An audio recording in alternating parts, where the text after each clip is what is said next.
The power of art, literature, and the human spirit, as embodied in the craft of Wole Soyinka, who is now 90 years old, is irreplaceable. This is some of the comments by scholars, colleagues, friends, and admirers at the symposium organized by the Nigerian Academy of Writers in honor of Wole Soyinka, held at the University of Lagos.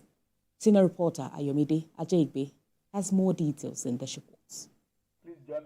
The symposium, titled Eniogun, An Enduring Legacy, speaks to the work, creativity and expertise of the literary icon in a room filled with professors, scholars, students, political figures and academia, which includes the former Vice President of Nigeria, Yemi Osinbajo, and Professor Niyi Oshundare, who describes Wole Soyinka as a man who should be revered beyond his pen magic, but much more as a public conscience.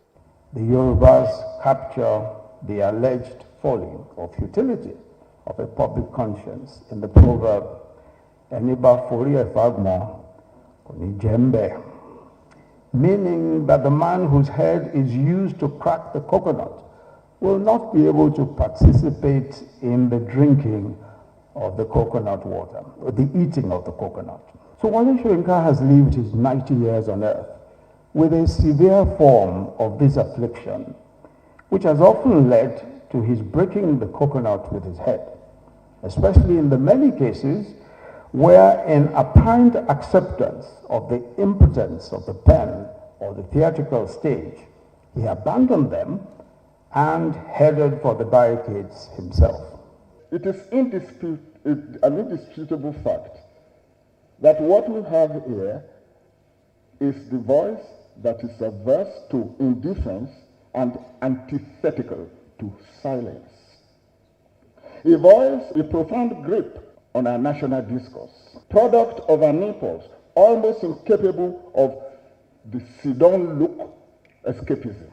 Speakers at the symposium described Soyinka as a man of many parts, whose intrusion and intervention into all parts of humanity is difficult to ignore, stating that a strong sense of social justice cost him a lifetime of pressure and persecution. So many things Professor Wole Soyinka stands for.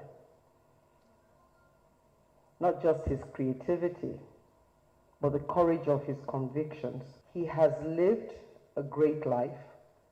He's still living a great life, and he's still impacting not just his generation, but future generations.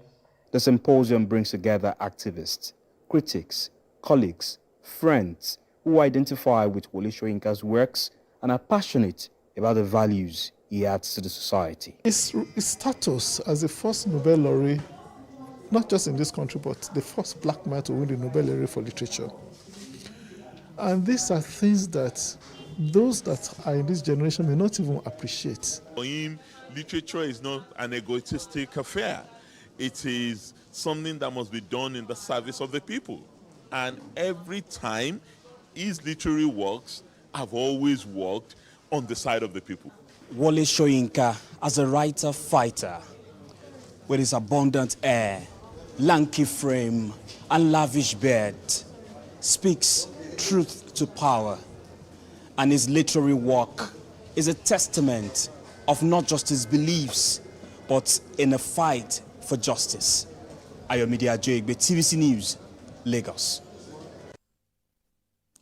And it's a stark